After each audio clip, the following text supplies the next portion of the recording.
যশোদা কিরিটি আর কত হবে। হ্যাঁ, বাট শরৎচন্দ্রর ওপরে অভাগী স্বর্গের এইরকম অ্যাডাপ্টেশন ও অভাগী হয়নি, এবং যেভাবে অ্যাডাপ্ট করা হয়েছে সেটা খুব ইন্টারেস্টিং, এবং গানগুলো আমরা শুনলাম খুবই ভালো হয়েছে। আমি আবার নতুন করে শুনলাম, সারেগামা রিলিজ করেছে, ডেফিনেটলি সারেগামা একটা খুব ভালো ব্র্যান্ড, এবং অনির্বাণ খুব ভালো ডিরেকশন দিয়েছেন, প্রবীরবাবু আমাদের প্রডিউসার খুব ভালো সাহায্য করেছেন, এবং মিথিলা, সায়ন, জিনিয়া আরও অনেকেই সব আছে, অনসাম্বল কাস্টটা খুব ভালো। ডন্টে ফন্টে একটা অন্য ধরনের ছবি, ছোটদের ছবি, এবং তারপরে ও অবাক, দুটো পুরো ডিফারেন্ট, মানে জনরা যদি বলি তো এরকম ভাবনা কেন? ডিফারেন্ট জনারের কাজ করতে আমার পছন্দ, এক ধরনেরই তো কাজ করব না নিশ্চয়ই। তবে সাহিত্য, ওটাও সাহিত্য, এটাও এক ধরনের সাহিত্য, ওটাও অন্য ধরনের সাহিত্য। তো সাহিত্য নির্ভর কাজ করতে আমার ভালো লাগে, তাই জন্যে শরৎচন্দ্র আমার বিশেষ প্রিয় একজন লেখক, যার লেখা আমার ভীষণ মনে হয় স্ক্রিপ্ট ওরিয়েন্টেড, ভীষণ ফিল্মি লেখাগুলো থাকে, একটা লাইনের মধ্যে 15টা সিনের কন্টেন্ট উনি লিখে গেছেন। তো তার একটা ছোট গল্প অভাগী স্বর্গ, সেটা নিয়ে একটা ফুল লেন্থ ফিচার ফিল্ম করলাম। গল্পে সিনেমার স্বার্থে কিছু নতুন চরিত্র অ্যাড হয়েছে এখানে, কিছু এক্সিস্টিং ক্যারেক্টার যেগুলো আছে সেগুলো একটু অন্যভাবে এসছে ছবিতে, without tampering the real essence, এই আর কি। বড় পর্দায় অভাগী স্বর্গ প্রথমবার, মানে প্রথম আসছে আর কি, শরৎচন্দ্রের অন্য সাহিত্য নিয়ে বড় পর্দায় এসেছে। কতটা মানে চাপ কতটা আছে আর কতটা আশাবাদী? চাপ তো বিরাট, চাপ সবসময়, মানে বেঁচে থাকাটাই চাপ, মানুষের জীবনে চাপটা সবসময় থাকে। নন্টে ফন্টে যখন করেছিলাম তখন আমাকে জিজ্ঞেস করা হয়েছিল এটা কীরকম চাপ, বিরাট চাপ, এটাও চাপ, সবই চাপ, চাপটা ফ্যাক্টর না। অভাগী স্বর্গ শর্ট স্টোরি শরৎচন্দ্রের, সেটা নিয়ে আগে ছবি হয়নি, সেটা থ্যাঙ্কস টু আদার ডিরেক্টর্স যে তারা করেনি, আমি প্রথম করতে পারলাম, এর বাইরে আর কি বলবো। এটাকে চিত্রায়িত করা, সাহিত্যকে বড় পর্দায় চিত্রায়িত করা, এটা মানে কতটা টাফ ছিল?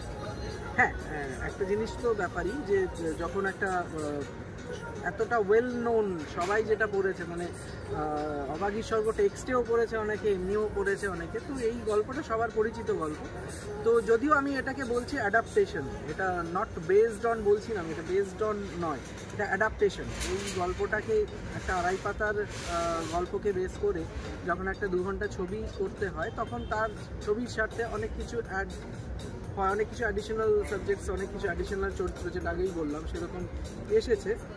তবে without tampering the real essence, ওইটা খুব জরুরি ছিল, সেইটা চেষ্টা করেছি। আরেকটা ব্যাপার ছিল হচ্ছে যে যখন শরৎচন্দ্র এই যে পটভূমিতে লিখেছিলেন, মানে ওটা ওই ক্যানভাসটা প্রায় 150 বছর আগের লেখা, ওই ক্যানভাসে এটা আমার অতটা পুরনো নয়। আমি ছবিটাতে যেটা দেখিয়েছি সেটা ওই 70s, লেট 70s ওরকম, ওই সময়টাকে ধরে ছবিটা করা। কাস্টের ক্ষেত্রে কী ভাবনা আছে? কাস্টের ক্ষেত্রে তো মিথিলা যে প্রোটাগনিস্ট ক্যারেক্টারটা করেছে, টাইটেল ক্যারেক্টারটা যে করেছে, ওর ছবিটা ভীষণ ভালো অভিনয় করেছে এখানে, এবং এতটাই রিয়েলিস্টিক করেছে, এবং এত কিছু কিছু সিনস ছিল, যেমন ও যখন ঝাড় দিচ্ছে এই ফোনটা, তখন মনে হচ্ছে যে ও সত্যি এই কাজটা করে রোজ। একটা কাঁথা সেলাই করার সিন ছিল, সেটাতে ওর যেরকম মুভমেন্ট ছিল হাতে, যেভাবে ও কাজটা করেছে, যেভাবে শর্টগুলো নিয়েছে, সেখানে আমার খুব একটা বেশি খাটতে হয়নি ওকে এইটা শেখানোর জন্য যে কীভাবে করতে হয়, এটা কীভাবে ধরতে হয়। সেটাতে ওর ব্রিলিয়েন্ট পারফরমেন্স, আপনারা সবাই দেখলেই বুঝতে পারবেন, এবং আশা করি আপনাদের প্রত্যেকেরই খুব ভালো লাগবে। এই ছবিতে আমার চরিত্রের নাম রসিক বাগ, যে একজন মানে গ্রামীণ রকস্টার বলা চলে, গান বাজনা করে এবং বেশ রঙিন চরিত্র, যে অভাগী স্বামী,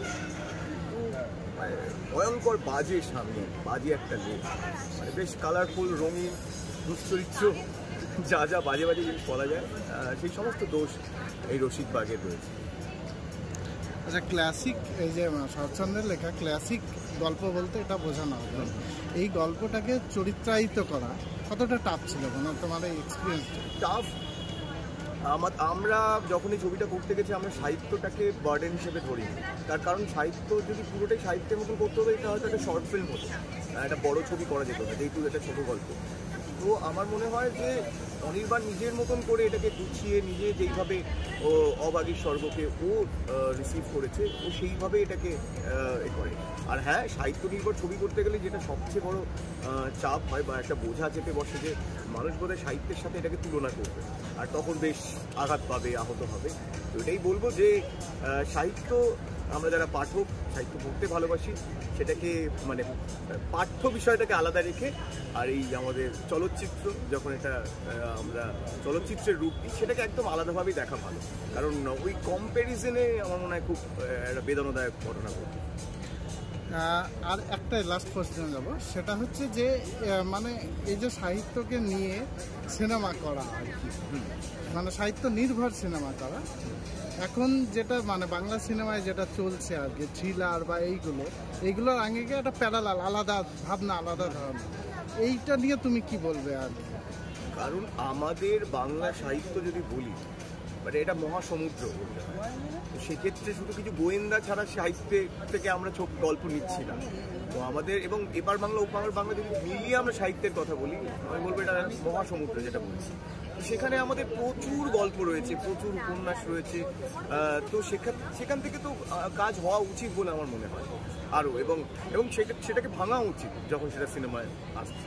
তো সাহিত্য নির্ভর গোয়েন্দা গল্পের বাইরেও সাহিত্য নির্ভর গল্প হওয়া উচিত, ক্লাসিক হওয়া উচিত।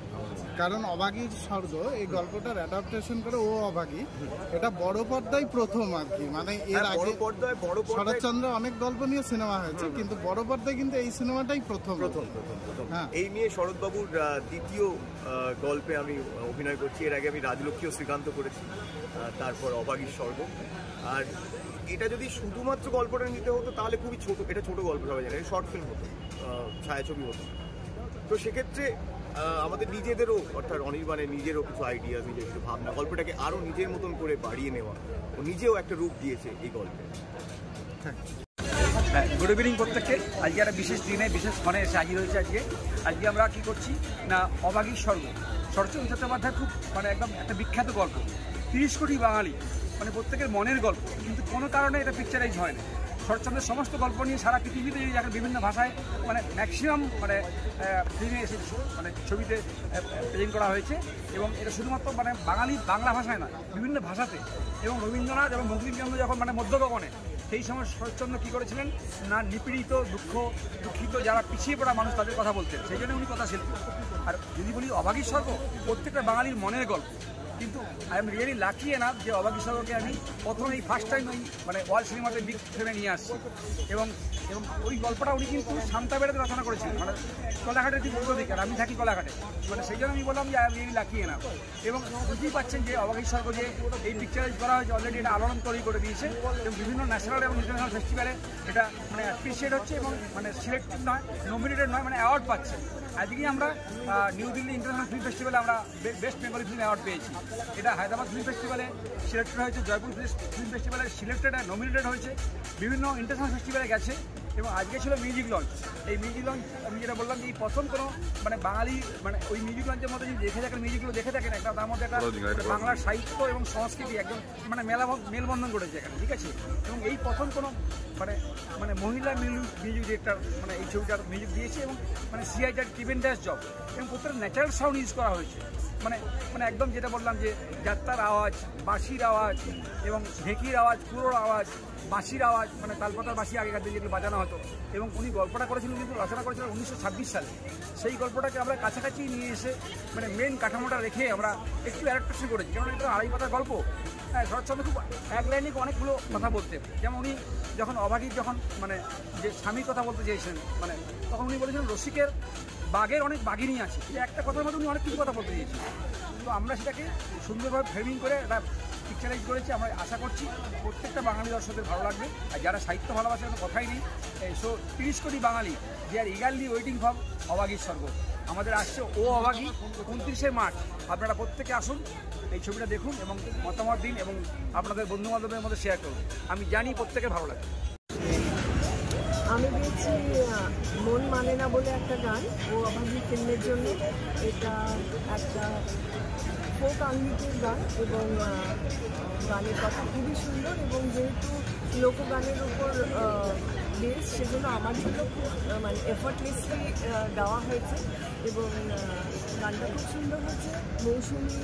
মৌসুমী চ্যাটার্জির মিউজিক ডিরেকশনে হয়েছে, এবং অনির্বাণের এই ছবির জন্য আমি সম্পূর্ণ সাফল্য কামনা করি, কারণ এত সুন্দর একটা সাবজেক্ট অভাগী স্বর্গের অ্যাডাপ্টেশনের ওপর তৈরি হয়েছে, ও অভাগী, এবং আমরা সকলেই ওয়েট করে আছি ছবিটার জন্য। এবং গানটা ফিমেল ক্যারেক্টারের ওপর পিকচারাইজ। আমি দেখিনি এখনো ছবিটা, তবে সবাই বলছেন খুব ভালো হয়েছে এবং আশা করবো আপনাদের সকলের খুব ভালো। গানটা যদি এক লাইন একটু শোনানো যায়।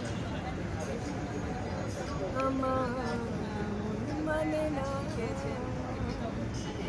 তাই তো আমি মনের ঘরে শিকল দিয়ে একলা বসে থাকি, জানলা দিয়ে বহু দূরে আকাশ চেয়ে দেখি আমার